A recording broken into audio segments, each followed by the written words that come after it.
sebagai akhlak mazmumah. Nah, ini adalah sebuah pilihan.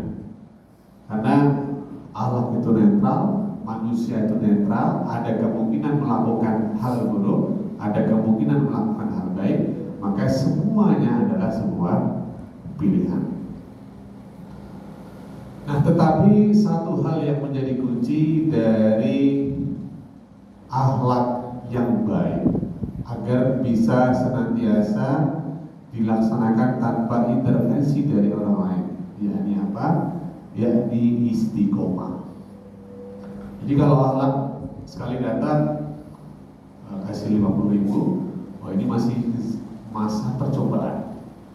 2 kali ya sudah terbiasa. Ambil saja, ya. Ketiga kali sudah jadi kebiasaan. Nah, kadang-kadang akhlak itu perlu dipaksa. Kebiasaan itu bisa direkayasa. Misalkan ketika masuk kamar mandi, mana dulu Bapak Ibu, kaki kanan apa kaki kiri? Kenapa bisa akhirnya terbiasa? Spontan, karena sudah akhlak, ya. Tapi kadang-kadang ada yang tidak, ya, yang harusnya mengutamakan tangan kanan, kaki kanan, tetapi karena suatu kondisi tertentu yakni kidal, maka yang autonya adalah tangan kiri, kaki kiri. Nah, maka untuk mengembalikan kepada tangan dan kaki yang seharusnya butuh paksaan. Mungkin awal kali masuk ke masjid kaki kiri, tapi merasa sepertinya ada yang salah ya. Akhirnya dia hari kedua paksa kaki kanan. Selalu ada paksaan dalam hal-hal yang baik. Selalu ada rekayasa untuk menjadi sebuah kebaikan. Nah, itu semua adalah kuncinya istiqomah. Maka dikatakan inna ahabal a'mali ilallah azza wa jalla adwamuhu wa inqala. Sesungguhnya Allah itu mencintai amalan, amal muamalah, ibadah yang dilakukan secara konsisten walaupun sedikit. Walaupun sedikit. Yang paling mudah tadi, ya, contoh zakat, sedekah, ya, sedikit, ya, tidak masalah. Bukan nominalnya, tapi konsistensinya.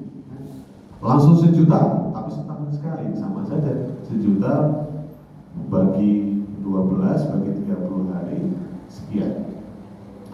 Tetapi bukan itu yang dicintai oleh Allah. Yang dicintai adalah 2.000, ya, atau nominal yang paling mudah, tapi dilakukan secara konsisten. Apalagi contohnya, membaca mushaf Quran, tadarus. Tidak harus 1 juz. Mungkin saya termasuk orang yang mengkritisi one day one juz. Karena itu menjadikan membaca Al-Quran sebagai sebuah kegiatan yang terburu-buru. Ya, padahal membaca Al-Quran diutamakan dengan tartil, dinikmati, dihayati. Nah, kadang-kadang kegiatan one day one juz itu dilakukan sebagai event, satu kegiatan saja, habis itu setelah itu dilepaskan. Nah, sebaiknya tidak, ya. Di masjid, mungkin di masjid ini sudah dibiasakan ba'da maghrib atau ba'da isya dibiasakan untuk konsisten membaca Al-Quran sekalipun hanya setengah halaman, sekalipun hanya 1 halaman. Nah, sebenarnya banyak sekali contoh dari para sahabat, ya, yang dari konsistensinya menghasilkan sebuah kemuliaan dari Allah Subhanahu wa Ta'ala. Bapak Ibu, ada tidak yang pernah tahu muazzin Nabi selain Bilal bin Rabah? Ada tidak? Kan biasanya muazzin Nabi adalah Bilal bin Rabah. Ada lagi nggak sosok muazzin Nabi?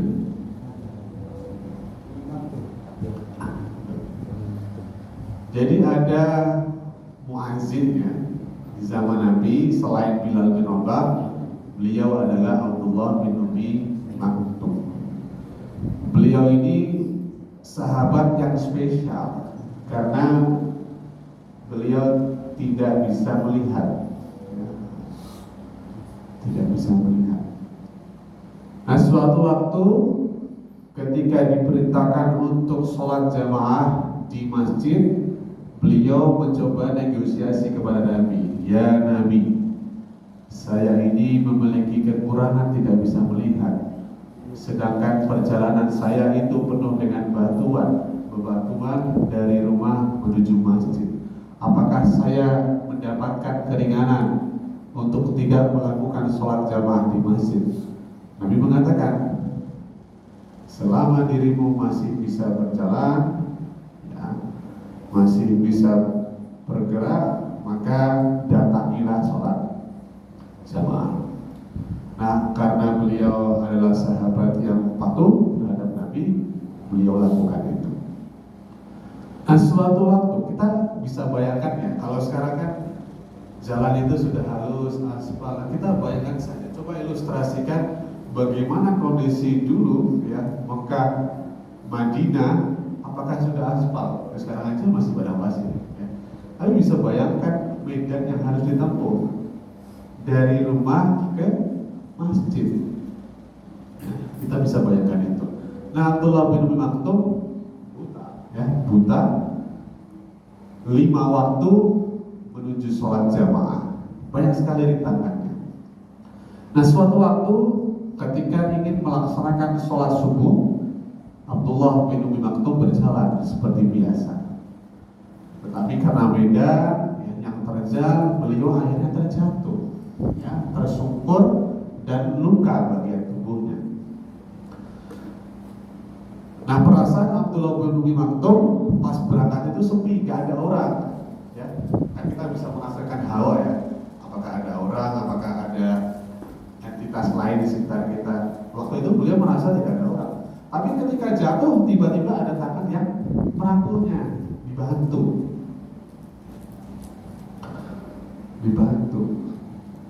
Tetapi laki-laki misterius itu, ya, dia seribu bahasa. Yang dirangkul, diangkat dan dihantarkan ke masjid. Dan itu berulang-ulang. Sejak saat itu Abdullah bin Maktum ada seorang pria misterius yang merangkulnya, memapahnya menuju masjid, menuju rumahnya. Nah, karena lumrahnya Muslim ingin mengetahui, ya, ingin mendoakan orang baik ini, maka ditanyalah, wahai Fulan, kamu ini siapa? Saya tidak punya saudara, bahkan kamu tidak pernah mengucapkan sepatah kata pun kepada saya. Tetapi kenapa kamu ingin membantu saya? Nah, ini laki-laki misterius itu menjawab, kamu tidak perlu mengetahui saya hanya ingin membantu kamu menjalankan ibadah sholatmu.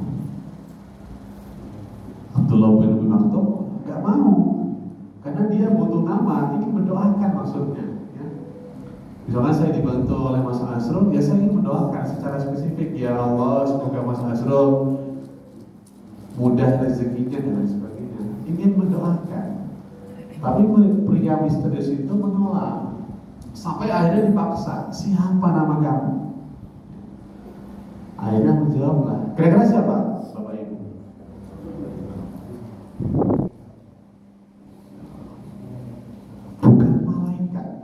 Tetapi adalah iblis, setan.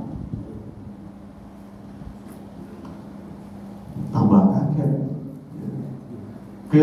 Kagetnya bukan karena makhluk halus ya. Kalau kita mungkin kaget, setan ini kabur. Tapi kagetnya Abdullah bin Umi Maktum bukan itu. Yang kagetnya adalah kenapa makhluk yang ingkar itu membantu seorang hamba menjalankan ibadahnya. Lalu dijelaskan oleh jin atau iblis ini, ingatkah kamu ketika dulu jatuh ketika menuju sholat jamaah di masjid? aku mendengar malaikat yang membawa pesan dari Allah Subhanahu wa taala bahwa dosamu telah dihapuskan setengahnya. Nah, motivasi iblis itu adalah tidak ingin Abdullah bin Umi Maktum jatuh lagi agar tidak dihapuskan dosa-dosanya. Karena eman-eman, saya itu sudah seumur hidup goda kamu, masa jatuh karena menuju sholat dihapuskan dosa-dosanya. Dan iblis tidak mau seperti itu. Nah, sebenarnya sifat ini bukan hanya secara fisik dilakukan oleh jin dan iblis ya, tetapi kadang-kala ada manusia yang tidak senang ketika manusia lainnya melakukan kebaikan. Ada ya Bapak Ibu ya? Ya fil batin saja, di dalam hati saja sepertinya ada. Tidak usah diomongkan siapa. Nah itu, jadi konsistensi atau keistiqomahan dari seorang Abdullah bin Umi Maktum yang konsisten berjalan ke masjid untuk melakukan sholat jamaah, mendapatkan kemuliaan di mata Allah Subhanahu wa taala dengan dihapuskan dosa-dosanya. Ada lagi sahabat ya. Kalau tadi saya katakan muazin ada dua, satu Abdullah bin Umi Maktum, kita ke muazin yang satunya Bilal bin Rabah. Apa yang paling masyhur ceritanya? Kisahnya ketika Nabi melakukan Isra Mi'raj, beliau mendengarkan alas kaki dari Bilal bin Rabah. Kemudian dikonfirmasi kepada Bilal bin Rabah, apa yang kamu lakukan sehingga aku mendengar alas kaki kamu di surga ketika aku menjalankan Isra Mi'raj? Bilal bin Rabah bingung, apa ya? Nah, orang baik itu seperti itu kadang-kala nggak tahu dirinya baik. Jadi akhirnya apa ya, perasaan saya biasa-biasa saja Nabi. Akhirnya setelah dipikirkan kembali, saya ada satu hal yang berbeda Nabi dengan sahabat lainnya. Saya selalu menjaga wudhu saya sepanjang waktu. Jadi tidak hanya untuk sholat, tidak hanya untuk membaca Al-Quran, tetapi sepanjang waktu Bilal bin Rabah berusaha untuk menjaga wudhunya. Nah, lagi-lagi ini adalah sebuah pilihan. Apakah kita, termasuk saya, bisa menjadi sosok yang istiqomah di dalam hal ibadah atau bahkan dalam hal muamalah yang baik. Nah, sebenarnya saya ingin mencoba mengajak Bapak dan Ibu menjadi istiqomah dalam satu sifat saja. Apa itu? Sifat jujur. Ya. Sifat jujur. Dalam sebuah hadis dikatakan, ya, ada seorang sahabat bertanya kepada Nabi, ayakunal mu'min jabanan, apakah seorang mukmin itu mungkin menjadi seorang penakut? Nabi mengatakan, ya, mungkin, bisa jadi. Kemudian bertanya lagi, ayakunal mu'min bahilan, apakah mungkin seorang mukmin itu pelit? Dijawab Nabi, ya, bisa jadi.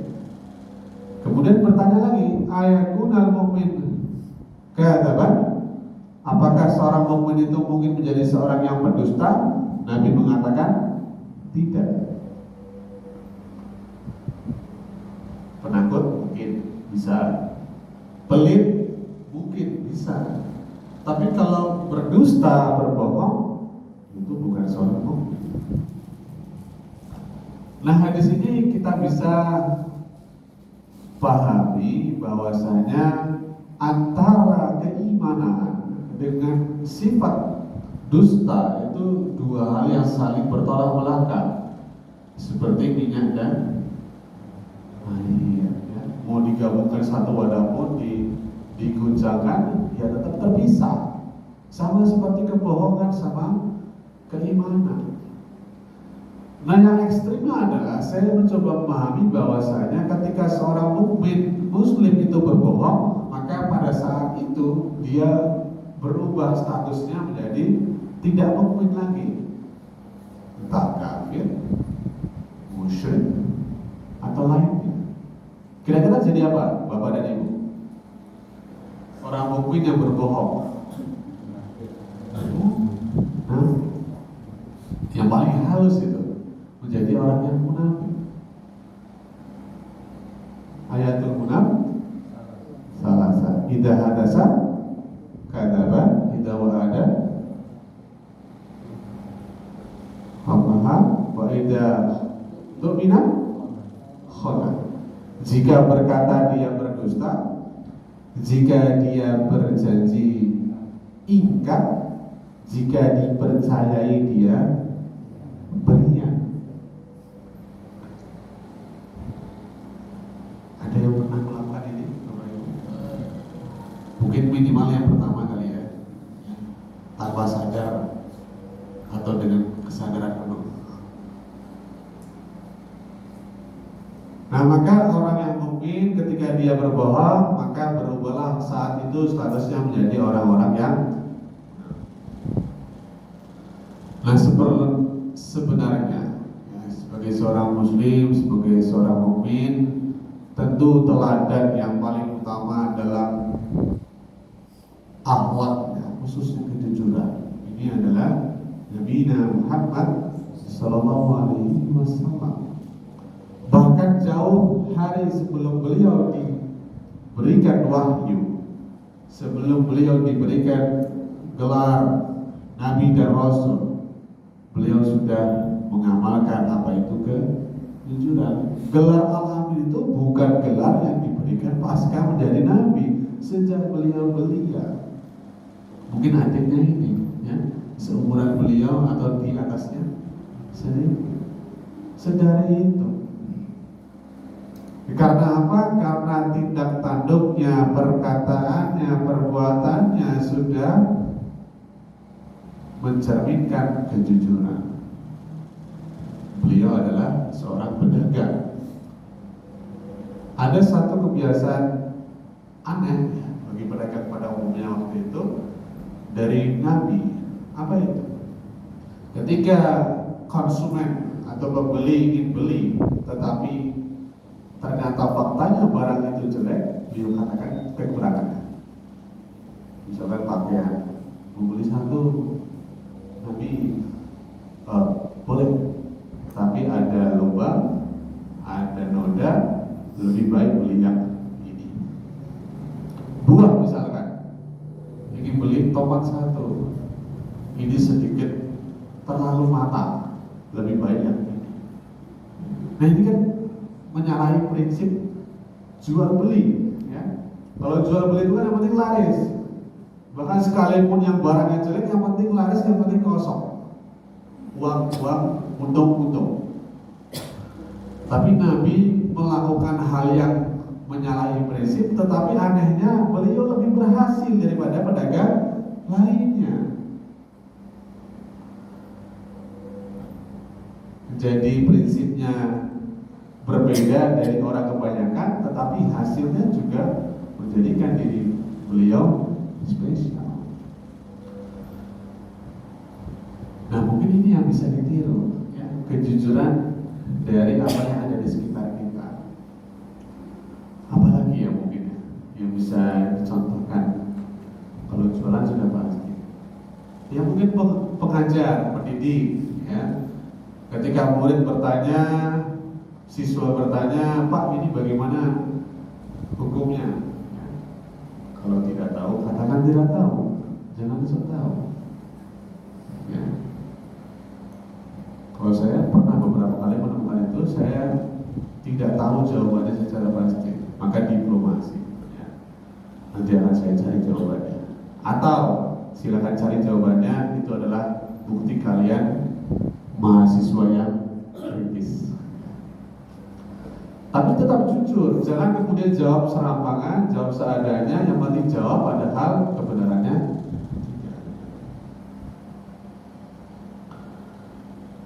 Hadirin yang berbahagia, lumrahnya manusia, kenapa dia adalah manusia netral, bisa menjadi baik dan menjadi buruk. Kadangkala dia membutuhkan orientasi, tujuan, kenapa melakukan itu. Maka ada yang memilih orientasi pragmatis. Pragmatis itu apa yang bisa didapatkan pada saat itu juga. Misalkan jabatan, uang, maka segala cara bisa ditempuh. Ada juga yang orientasinya jauh ke akhirat, surga, walaupun abstrak, tapi dia percaya. Nah, ini lagi-lagi sebuah pilihan. Nah, kejujuran itu juga sama. Orientasinya itu masih abstrak. Surga. Siapa di sini yang sudah pernah melihat surga? Belum mati ya. Tapi yang digambarkan di dalam Al-Quran, surga itu ya pepohonan rindang, kemudian sungai dengan air susu. Nah, kenapa itu contoh surga? Karena Makkah Madinah gersang, jarang pohon, jarang sungai. Kalau di Indonesia, bagi orang Arab adalah surga sugro, ya, surga kecil. Nah, maka untuk menjadikan diri kita agar bisa menjadi jujur dan istiqomah, maka kita perlu orientasi, tujuan. Yang itu tentu dibuat oleh masing-masing Bapak dan Ibu sekalian. Oke, yang orientasinya surga, silakan. Yang orientasinya pragmatis, silakan. Artinya yang bisa didapatkan di dunia, silakan. Tetapi yang penting adalah outputnya jujur. Outputnya jujur. Karena jujur ini adalah nilai universal. Tidak hanya agama Islam yang mengakui itu sebagai sebuah sifat yang mulia, tetapi seluruh dunia mengakui bahwa jujur adalah sesuatu yang baik. Maka orientasinya sekalipun pragmatis, sekalipun ada juga yang orientasi akhirat, maka tidak menjadi soal. Yang penting adalah outputnya jujur. Nah, mungkin penutup dari saya, walaupun berbohong itu dilarang, ternyata ada sebuah riwayat yang memperbolehkan seorang muslim mukmin untuk berbohong. Yang pertama adalah islah bainan nas, mendamaikan dua orang yang sedang berselisih. Contohnya misalkan suami dan istri berselisih paham sampai mungkin bisa kamar. Nah, anaknya khawatir, bagaimana ini bapak dan ibu kok berantem ya. Nah, dia punya ide. Dia datangi bapaknya dengan membawa bunga. Kalau laki-laki bukan bunga ya? Apa ya laki-laki ya?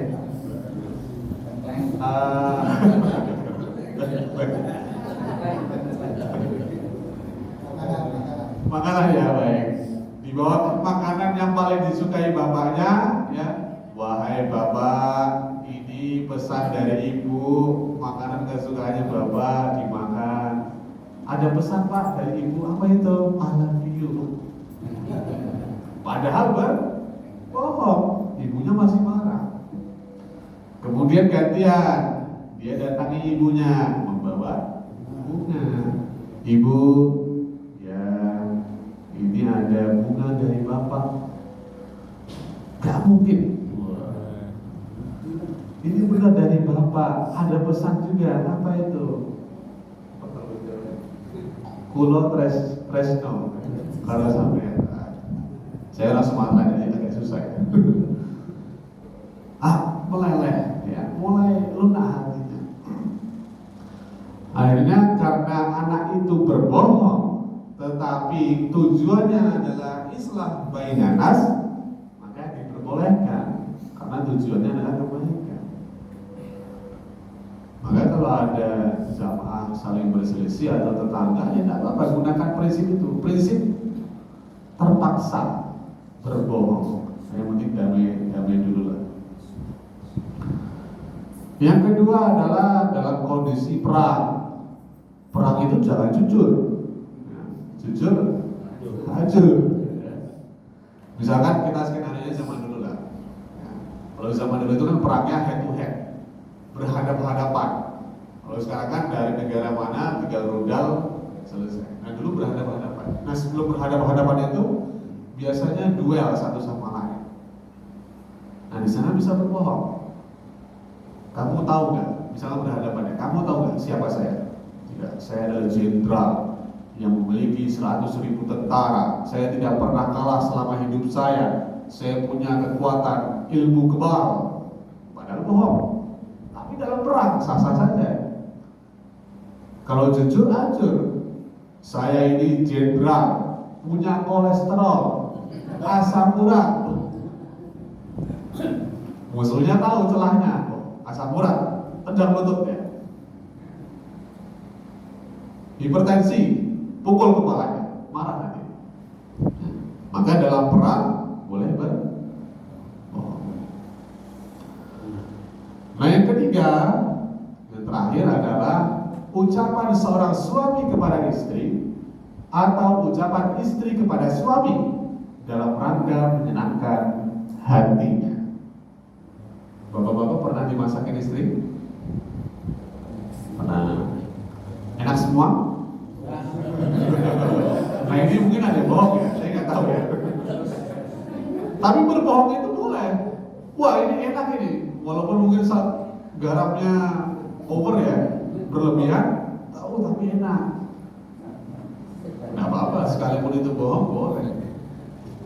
Atau sebaliknya istri berbohong kepada suami. Wah, ganteng sekali bapak.